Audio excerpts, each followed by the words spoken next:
I am going to be really honest with you and share that I needed a minute to sit with myself and just tune in because even though I've done so much healing on this topic of race and identity and having brown skin, to talk about it and talk about my experiences still brings up a lot of emotion for me. But I think it's a conversation that we need to have. And this video, this is for you if you have grown up in a country where you're the minority, basically. And it's particularly for people like us, our beautiful brownies who've grown up in the West. And it's a conversation we don't have, but we need to have. Like, we've all been through it. We have all been through it, but we don't talk about it. And I think we need to talk about it because I think there is so much healing that needs to happen. And there's still changes that we need to have in society that have not been fixed. You know, these old, outdated ways of thinking that happen that pull us apart from each other as opposed to integrating together. But let's start with a bit of my story. So I was born in Greece, in Athens, and basically as soon as I was born, as soon as I was popped out into the world, we got on a plane and came to Australia.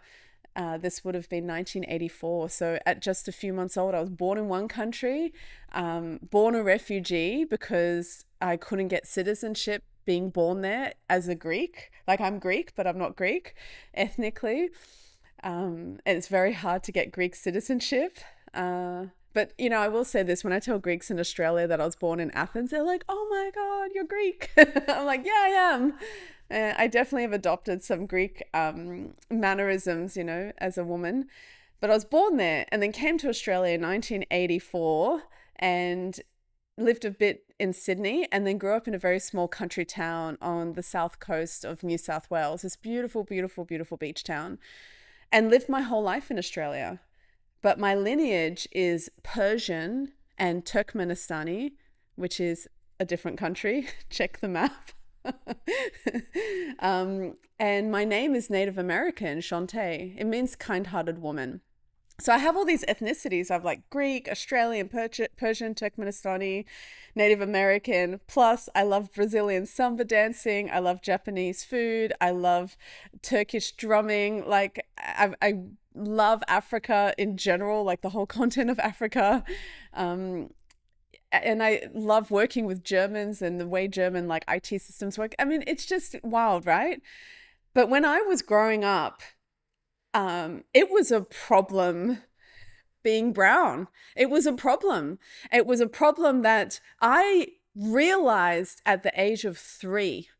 I was young enough that when we'd moved to this tiny country town in New South Wales, it didn't even have a traffic light. Like, it was such a tiny little town.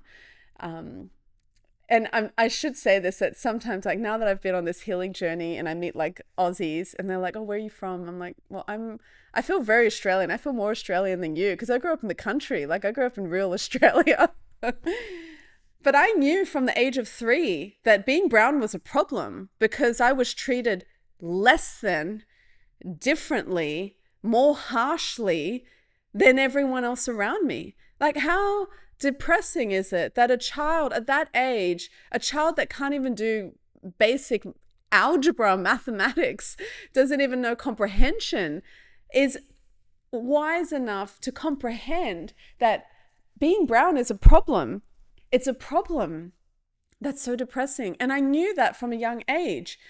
And so when I was growing up, I experienced daily racism, racial slurs, being treated differently, being marked down from my teachers, being kicked out of class for nothing, literally walking to a class and being kicked out. And my whole schooling was like this. And if it wasn't my peers, it was a teacher. It wasn't all teachers, but certainly there was always one teacher at least who caused a problem. And the other teachers didn't do anything about it. It took a lot to have to go through the system and go, it's not my attitude that's the problem, it's your racism. I can't change the color of my skin. But that continued and continued. And so through school, I basically learned that being brown was a problem and it was hated. And to survive as a minority, especially growing up in a small town, being one of a few people with black hair in my whole grade, and being the darkest, I was the brownest.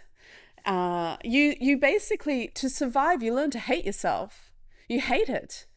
I would dream as a child of blonde hair and blue eyes. Like I would literally sit on the edge of my little bed. Dear God, please change me ethnically.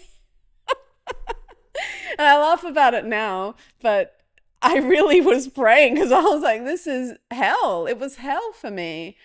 So you learn to hate yourself. You learn to hate who you are. You learn to reject yourself. Like I couldn't look at myself in the mirror sometimes because I disliked myself so much. And then I was constantly reminded from the outside world that being brown was not okay. It was not acceptable. What are you doing here? And the most triggering question I had growing up is, where are you really from?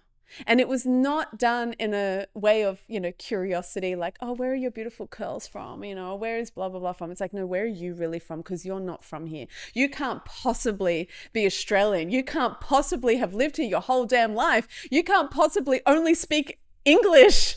You surely have to have something of you that's not from here. And therefore you're not local. You're not welcome. And it was always a trigger for me. And I would say, I've lived here my whole life. Yeah, but where are you really from? Where are you really from? How can you be from somewhere that you've never been? I've never been to Iran, to this country. I've never been there. Still, I probably will never go. I mean, I know a lot about the culture to a degree, but I've never lived there. I've never put my foot on the soil of where my ancestors are from. I've lived here my whole life. So to survive, we learn to hate ourselves. And then what happens as an adult, which a lot of us do, my beautiful brownies, that I love you very much, what we do is we colonize ourselves. And so we change our names, we make our names more Anglo-Saxon, we change our accent, we stop speaking our language, we stop doing anything that's from our culture, we even date, we colonize ourselves. I will be really honest, and I did not realize this about myself. I guess it was so deep within me, but I only dated white guys. my whole dating life was white men, Caucasian, Aussie guys, and some American cowboy at one point. That's another story. That's for another video down the track, number 127. But I just rejected the culture. I rejected anything that was ethnic and cultural, because I lived in this divided world that I didn't fit anywhere. So with the Aussies, I didn't fit in. I was always profiled to be ethnic. But then when I was around Persians and all the Persians who'd migrated, they didn't accept me because I was too Aussie.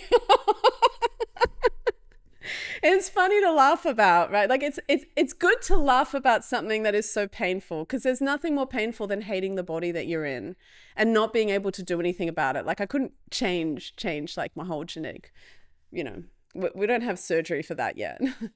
But the Persians didn't accept me because I was an Aussie, so I would wear short skirts and I would wear a lot of makeup and low tops, and I was dating and I was starting to get sexually active. I would wear bikinis. I would swear.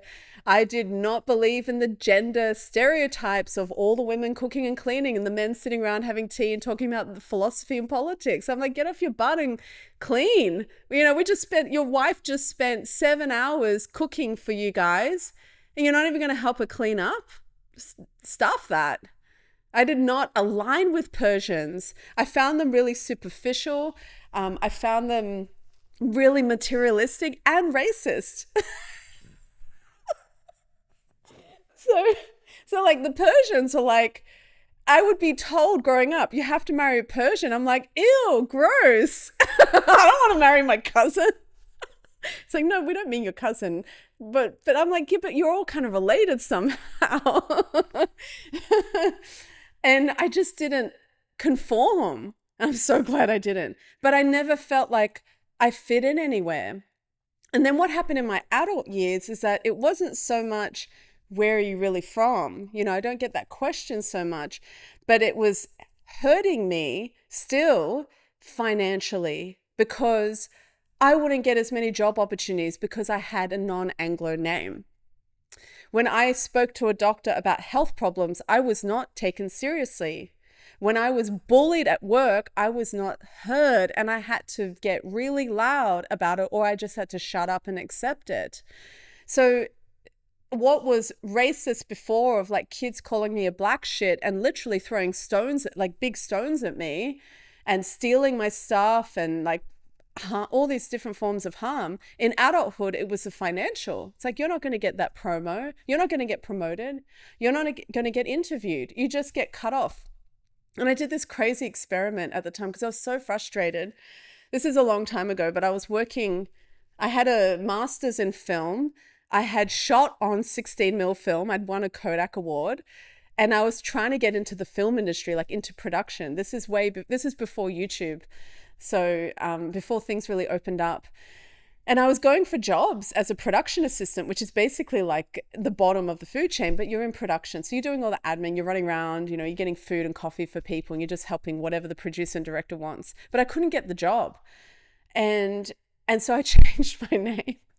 I was dating some guy with a white name, and I just changed my name. I put it as an experiment. And after like, I think 3 months of trying to get a job, within 3 days, I got a call from Channel 9 about a job on one of their channels as a production assistant. But I'd forgotten when they called me that I'd changed my name. I was like, oh yeah, my name's Well. And they're like, oh, we can't find your name on the list. I'm like, oh, is it under blah? And she just went silent. I'm like, yeah, no, this is my real name. I was just doing an experiment. And they never called me back. But it's depressing, right? It's depressing because you've lived here your whole life, but you're still 25 years later, you are still not accepted as being an Australian. So what do? You just you don't fit in anywhere. And it's so painful to feel like you don't have a home anywhere, you don't belong anywhere. And I think for a lot of us beautiful brown people who've grown up in the West, I think we struggle with this. And what I see is, like, it goes to the extreme. Generally, people will be like, oh, I'm Italian, I'm Persian, I'm Lebanese. So it's like, mate, you're like third generation. You don't even speak the language. Yeah, but I'm blah. And then they marry within their own ethnicity and they kind of identify as that, but they're pretty white. Or you see the other extreme, which is what I did, which is I just rejected anything that was ethnic, you know, and I just went, I don't identify with that. I'm an Aussie. I am allowed to identify with who I am. I get to choose that. But with that, I let go of everything. And I sat in that place for a long time, for a good 10, 15 years. And I got to a point where, living in Australia as a white person, I felt like, I mean, we kind of have a culture, but we don't. Like, capitalism is not a culture. It's not a culture. Or it is a culture if you look at it in some ways, but it has traditions that everything's materialistic. It's about consuming. So it's not really a culture, and it doesn't have community.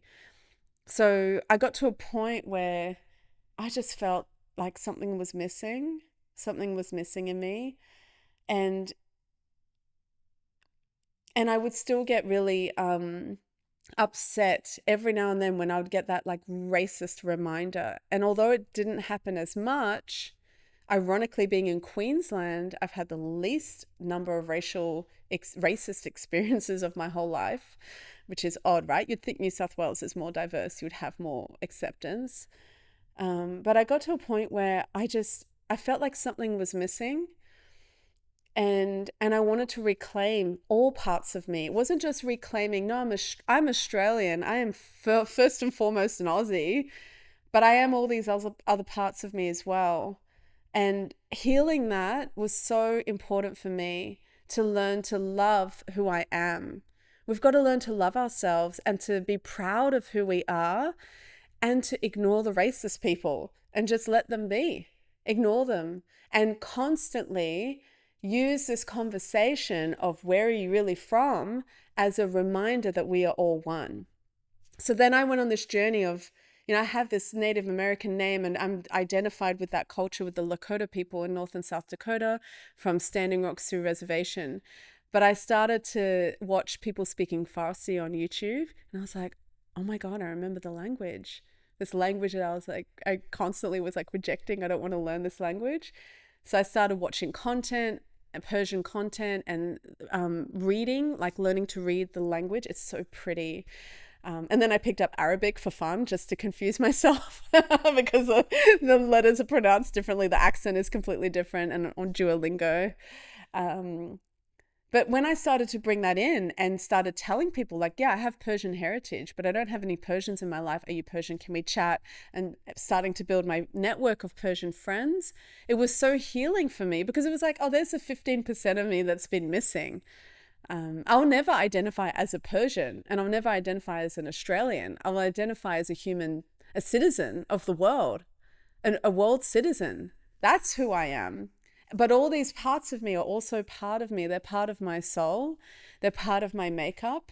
And I needed to bring that in to heal me because it didn't heal me rejecting my lineage. It actually fragmented me. And I think what we live in is a very complex world today where you're not one or the other. And I don't think, even if you're Caucasian, you're not really a Caucasian Australian. You are influenced by your demographics, where you grew up, what food you like to eat, what cultural things you like to do, where have you traveled. We're so diverse, and yet we are all one. And this is a conversation that we need to have, which is acknowledging that humanity is one. We are one species. I mean, isn't it wild that in nature, we don't have trees that are like racist to each other?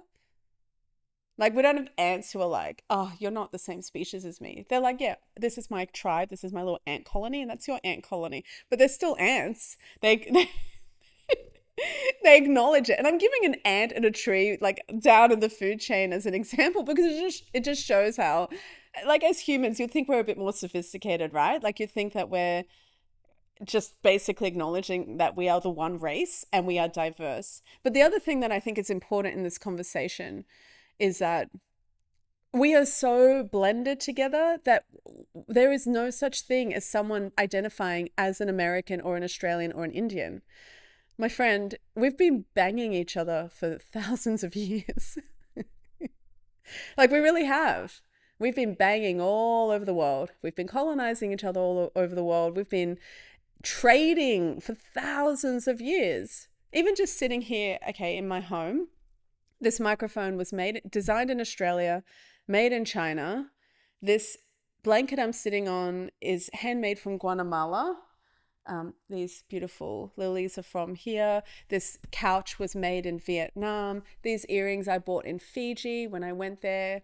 I have artwork from the US, from South Dakota.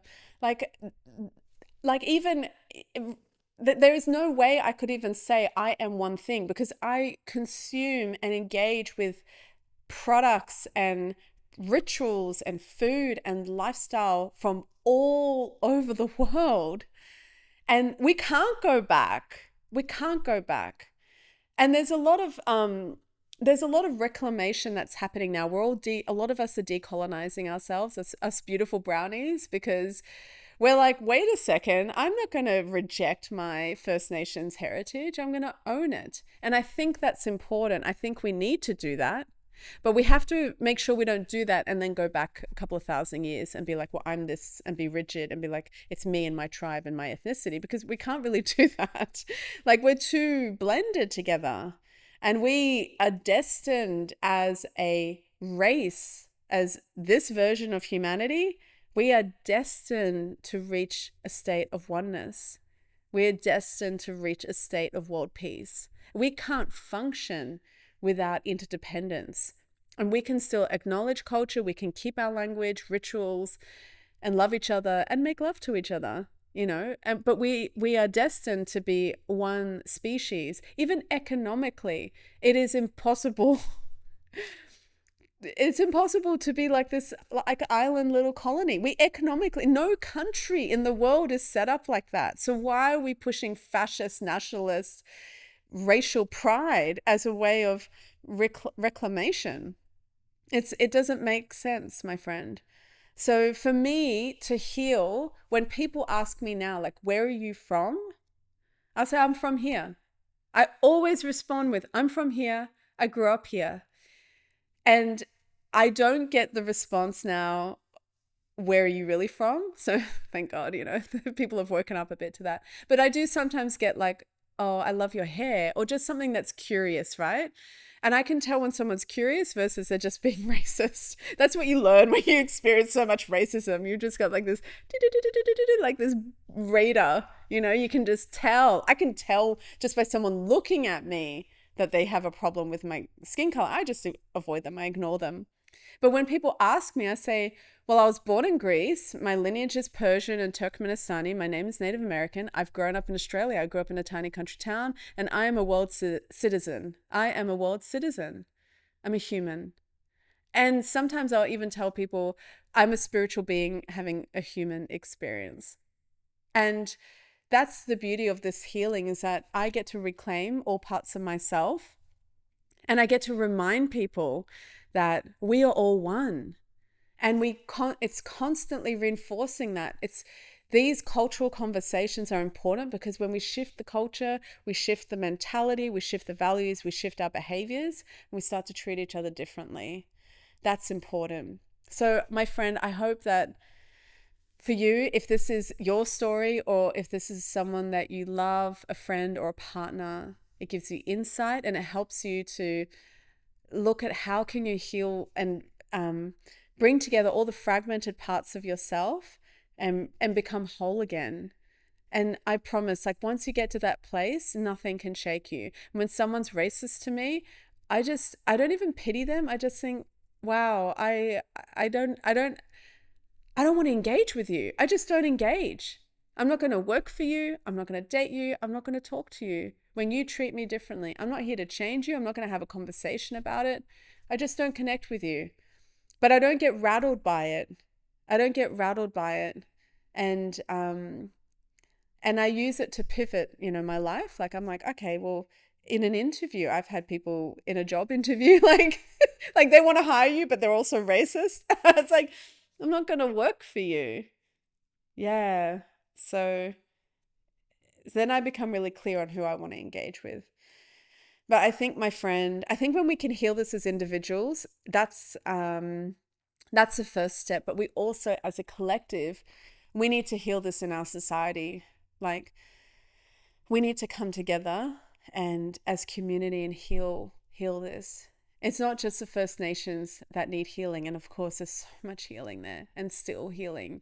But for all of us who've been pushed around the world, often by force, by political reasons, or we were minorities in our countries, we had to do it to survive. We also need healing, and we need the collective to come and heal these parts of us as well, so that we can come together as one human race. That's the foundation for world peace. That's the foundation for getting to a peaceful world. Because when we recognize that we're all one, we're not going to bomb each other. I mean, it's so ridiculous to say that, right? But why would you go to war with someone who's your brother, your sister, your family? That's the healing that the world needs. Remember, my friend, love all parts of yourself. Thank you.